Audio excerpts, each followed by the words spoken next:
Good morning guys, स्वागत आहे तुमचं नवीन ब्लॉगमध्ये. रविवार आहे आज. तर मी चाललोय गावी. कशासाठी चाललोय आपण जाताना सांगू, गेल्यावर सांगू. तर मस्त होणार आहे आजचा ब्लॉग, युनिक होणार आहे काहीतरी. कारण गावचे ब्लॉग नेहमी युनिक होतात. तर ते का होणार आहे तर ते पुढे कळेलच तुम्हाला ब्लॉगमध्ये. आता बघा किती वाजलेत, 9:25 झालेत आणि मी चाललोय गावी. माईक वगैरे सेट झालेला आहे आणि प्रियांका आत्ता झोपेतून उठली आहे. मी आंघोळ वगैरे करून रेडी झाले. रविवारची एकदम प्रसन्न अशी सकाळ आहे. ट्रॅफिक नाही आहे, काय नाही आहे मित्रांनो. मस्त रोड ट्रिप करत जाऊ. एकटाच चाललोय मी यावेळेस. स्वतःचीच कंपनी एन्जॉय करू आपण आता. CNG भरायचा आहे आणि जायचं आहे. वाजलेले आहेत 9:43. बघू आता घरी गेल्यावर किती वेळात पोहोचतोय आपण. CNG भरायला थांबलोय आणि माझ्या मागे जनरेटरचा आवाज येत असेल तुम्हाला. तर माईक काढून सांगतो मी किती इफेक्ट पडतो माईकचा आणि विदाऊट माईकचा. आता मी माईक काढलेला आहे, मला माहीत नाही माझा आवाज येत असेल का नाही. माईक माझ्या हातात आहे, म्हणजे एक कनेक्टर. मी आता विद माईक अटॅच केलेला आहे मी. डिफरन्स लगेच जाणवत असेल मित्रांनो तुम्हाला. मित्रांनो, CNG भरताना मी तो माईकचा व्हिडिओ बनवला. तर मला काय असं दाखवायचं नाही की माझ्याकडे किती भारी माईक आहे, असा तसा खूप महागडा माईक आहे, किंवा असं पण नाही की माईकवाल्यांनी मला पैसे दिले की व्हिडिओ बनवा, असं नाही आहे. तर मला हेच दाखवायचं होतं, माईक लावल्यावर कसा आवाज येतो आणि माईक काढल्यावर कसा आवाज येतो. तर काहीतरी आपल्याला पाहिजे असेल, काहीतरी मिळवायचं असेल ना, थोडे पैसे मोजावं लागतात, आधी इन्व्हेस्टमेंट करावी लागते. तर कसं एखादं कॉलेज झालं, जॉब नाही लागत, मग काहीतरी क्लासेस करावं लागतात बाहेर पैसे देऊन. आपल्याला असं वाटतं की कॉलेज झालं, कॉलेजला एवढी फी भरली, मग बाहेर कशाला करायचं, असं नसतं. एखादी गोष्ट आपल्याला पाहिजे तर इन्व्हेस्टमेंट करावंच लागते आधी. तर तेच इथं आहे की बाबा आपल्याला यूट्यूबचे व्हिडिओ बनवतो तर चांगले वाटतात, पण म्हणावं तसा रीच नाही, म्हणावे तसे सबस्क्रायबर नाही आहेत. तर तो पण दिवस येणार आहे. आपले व्हिडिओ चांगले आहेत, कंटेंट चांगला आहे. मला माझ्या मेहनतीवर विश्वास आहे बाबा की एक दिवस नक्की येणार की आपलं पण चॅनल मॉनिटाईज होणार आहे. तर त्या दिवसाची मी वाट बघतोय. पण ट्रस्ट द प्रोसेस, आपण जे करतोय ते करत राहिलं पाहिजे असं मला वाटतंय. त्याच्यावरच विश्वास ठेवला पाहिजे. आपल्या हातात काय आहे, काम करणं. मग ते पैसे येऊ न येऊ ते यूट्यूबच्या हातात आहे. तर तुमच्या हातात काय आहे, व्हिडिओ बघायचा, कॉमेंट करायची, खाली लाईक करायचं. तुम्हाला चांगलं वाटत असेल तर दुसऱ्यांना पण सांगायचं, बाबा माझ्याकडून काहीतरी मिळतंय मोटिवेशन, चांगलं वाटतंय का माझे व्हिडिओ. वाटत असेल मनातून तर लाईक करा, लाईकचं बटन असतं ना खाली. कॉमेंट करा चांगला वाटला. घरी चाललोय मित्रांनो, काहीतरी खायला घेऊन जाऊ आपण. शिक्रापूरमध्ये आलोय, तर अजून आहे एक अर्धा तास लागेल मला. काय घ्यायचं खायला? ढोकळा फ्रेश आहे का? आपण ढोकळा घेऊ आणि जिलेबी घेऊ. ही जिलेबी कशी आहे? क्या है फर्क इसमें और इसमें? उड़ीद दाल का? और ये माहिती आहे का, उडीद दालची जिलेबी काहीतरी नवीन आहे, आपण ते ट्राय करू आता. नाही म्हणजे मी बघितली आहे पण खाल्ली नाही कधी.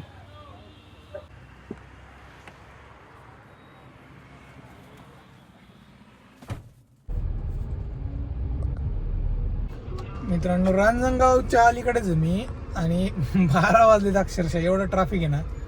बघा इकडं समोर दाखवतो तुम्हाला.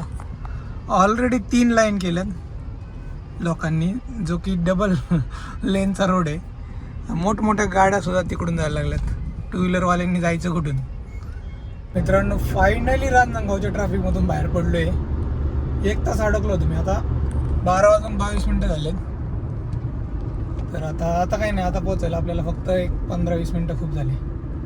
मित्रांनो, कॅनलला पण पाणी आलेलं आहे आपल्या. तर ते चासकामांचं धरण आहे ना, तिकडून येत असतं पाणी. माझ्या डाव्या बाजूला आहे बघा.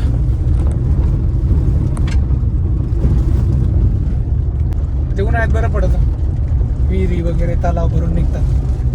1:15 वाजलेत मित्रांनो, घरी पोचलोय मी आता.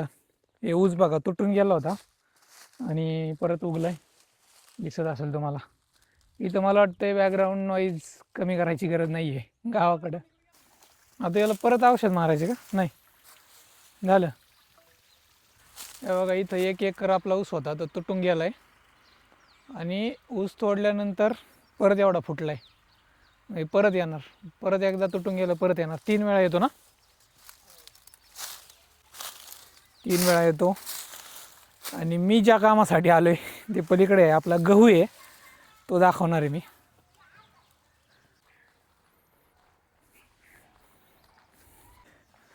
काय चाललंय, पापड्या बघा, आजीच्या इथं पापड्या चालल्यात तांदळाच्या.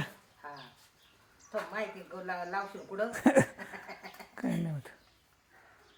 असं जेवायला आणलाय डबा मी. तुला म्हणा त्या दादा म्हणलं तुम्ही म्हणजे त्याला म्हणा डबा नको आणून टाकत कधी. जाऊ दे आता, दिला आहे मी करून. पापड्या काय अशा अचानक अचानक नाही आता ह्या महिन्यात करीतच ना, उन्हाळ्याच्या ना. आता काही काम नाही मला घरी, मग म्हणजे आपलं करावा. किती झाल्यात, एवढ्या झाल्यात का? कुरड्या केल्या परवा दिवशी. केल्या का? कुरड्या केल्या आणि म्हणलं आता आज पापड्या करते. परत आता शिमगा झाल्यावर मग परत करीन अजून. गिराणी ना हां, बसही गरम आहे. हे तुम्हाला हे आणलं ढोकळा खायला.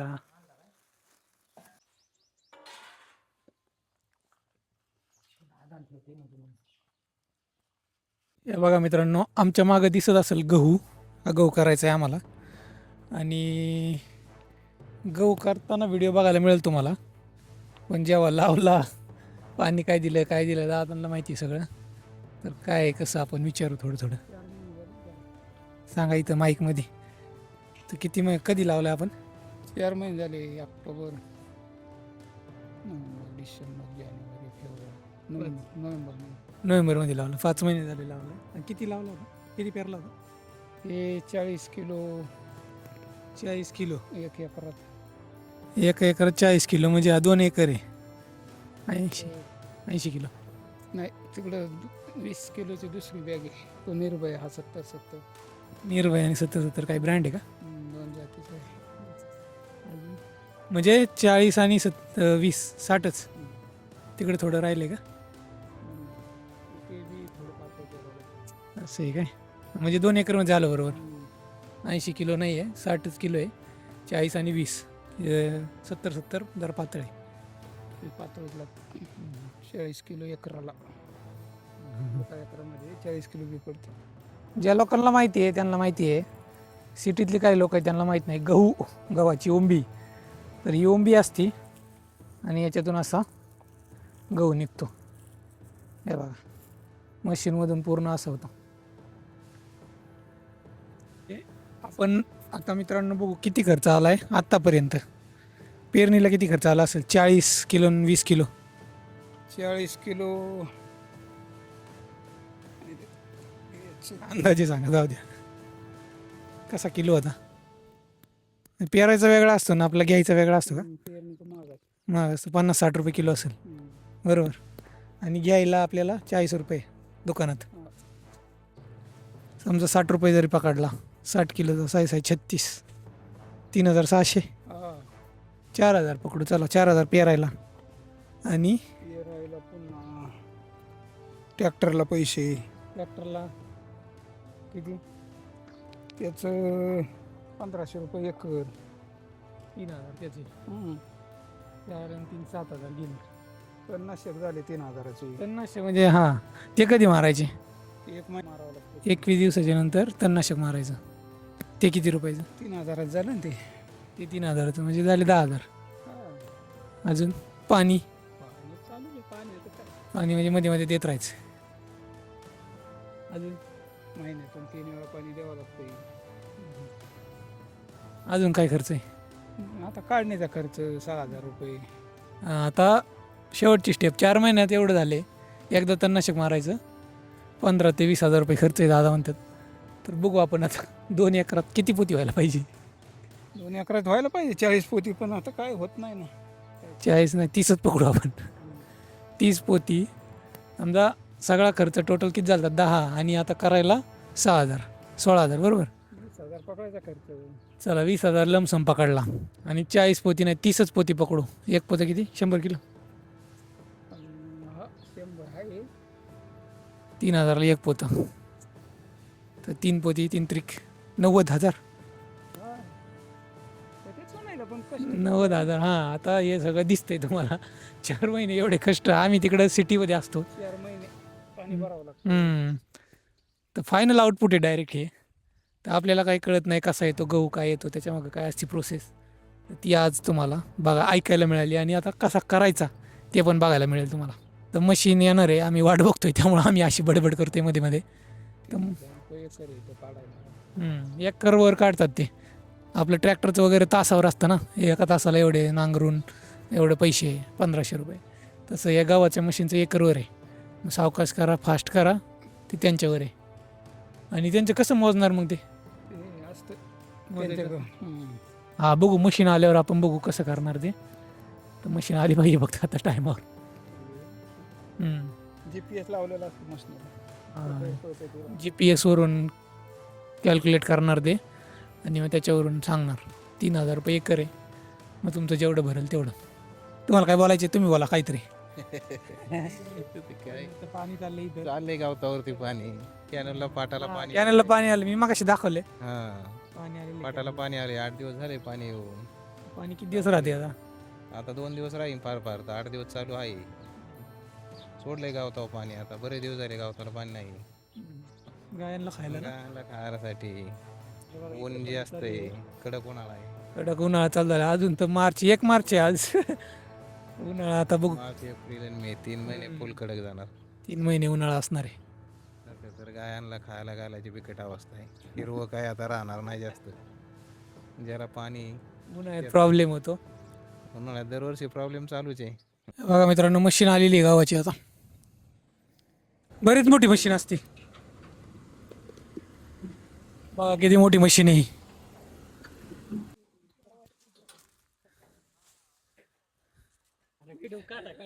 तुमचा व्हिडिओ येणार आहे आज. GPS कुठे आहे ते दाखवा मला. नाही मग कसं करणार? मोबाईलवरच. नाही व्हिडिओ मध्ये घ्यायचं होतं. म्हटलं कसं असतं एकर तुम्ही कसं मोजता?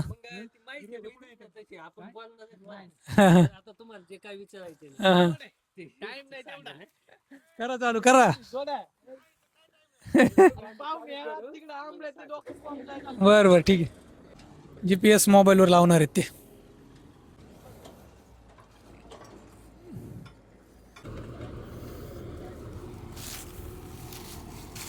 हे बघा हे पार्ट आहे ना चाकाचा फक्त ते आणायला न्यायला आहे. ते आता बघितलं ना तुम्ही जोडलेलं. बघा कसं फिरतंय समोरचं.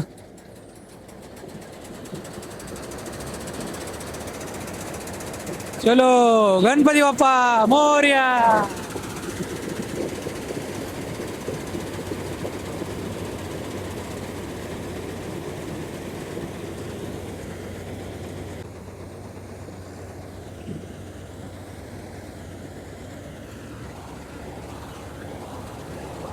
पुढं जातो म्हणजे कसं दिसेल तुम्हाला.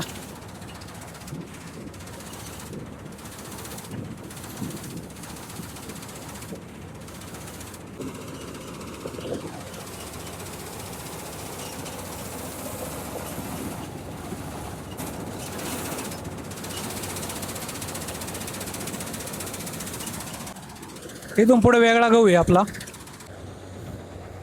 बघा किती कमी वेळात एवढं झालंय.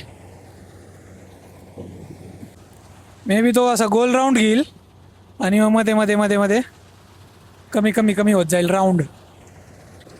आता डाव्या बाजूने खाली चाललो आम्ही म्हणजे जिथून सुरुवात केली होती तिकडं. आणि लेंथ बघू शकता म्हणजे उंची कितीपर्यंत तो कट करतोय. आता मी इथं तुम्हाला दाखवतो. हा गहू बघा एवढा आहे आणि हा कट केलेला एवढा आहे. म्हणजे अर्धा कट करतोय तो. पूर्ण जमिनीपासून नाही कट करत. ती मशीनच तशी आहे. असा मध्ये मध्ये राहतोय मित्रांनो. दादा काढून घेतात.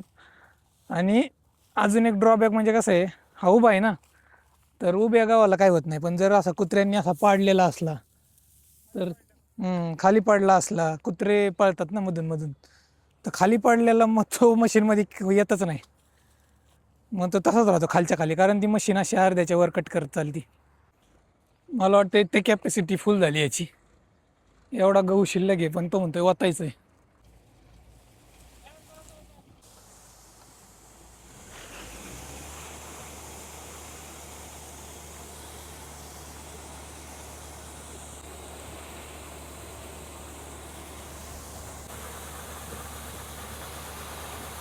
हे बघा, हे आहे फायनल आउटपुट. वाळून द्यावं लागेल ना.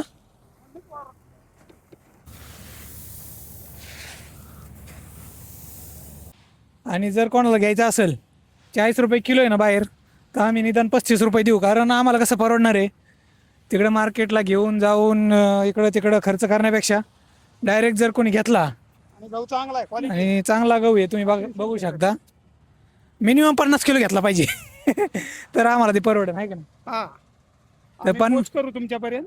हां, म्हणजे तुम्ही yes, no सांगा किती पाहिजे. पुणे खराडी एरियामध्येच दुसरीकडे नाही. खराडी बायपासपर्यंत देऊ आम्ही आणि तिथून तुम्हाला कुठं घेऊन जायचं असेल तर जाऊ शकता. कसं एकदा ऑर्डर आली ना, समजा 50 किलोचे 10 कट्टे एक पिकअप करू शकतो आम्ही.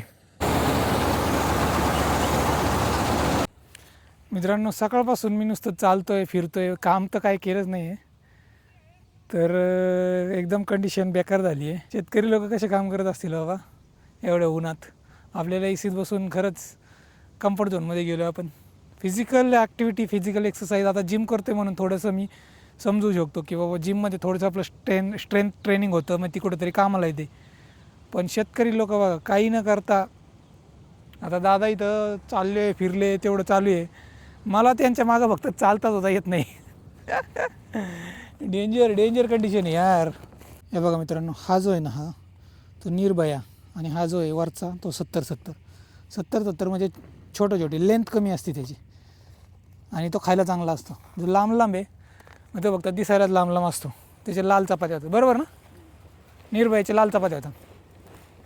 हे बघा सगळा गहू झालेला आहे मित्रांनो. आता यांना अंदाज आहे यांनी कसं खाली. पहिल्या खेपेला 14 झाले. ते गहू वेगळा होता म्हणून दुसरं चेंज केला आपण, वेगळा याचा गहू होता, आणि त्यावेळेस लावला आपण, त्यावेळेस 10 झाले. नंतरच्याला 10 केले आपण. 14 हां एवढे टोटल. हां, एवढे टोटल 24. यांचा अंदाज आहे 24, म्हणजे परफेक्टच असेल. 24 पोते, 24 पोते भरणार असे म्हणले ते. बघू आता, 24 पोते भरणार म्हणजे 100 किलोचं एक पोतं, 2400 किलो गहू. कॅल्क्युलेशन करा मित्रांनो, 2400 गुणिले 35 आणि मला सांगा कॉमेंटमध्ये.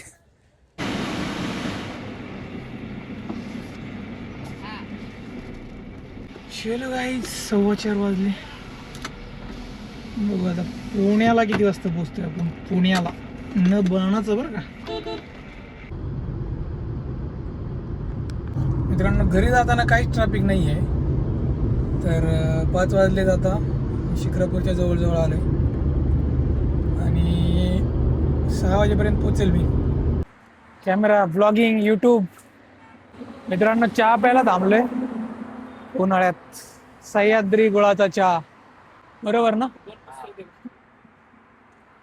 तर जरा झोप येत होती, म्हटलं चहा पिऊ. I am not a chai lover, but चहा तर प्यावा लागेल. गुळाचा चहा पितोय त्यामुळं.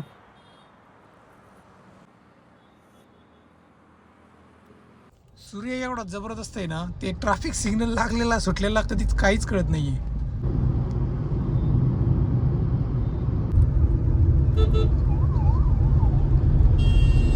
पोचलोय मित्रांनो मी पुण्यात. 6:12 झाले. मला वाटलं तर 6 वाजेपर्यंत पोचेल. आणि बघा किती सामान आणले. दूध आणले म्हशीचं, भाजीपाला, नारळ, याच्यात काय काय अजून 4 पिशव्या भरून आलोय घेऊन, आणि आपला टिफिन. 6:15 वाजले.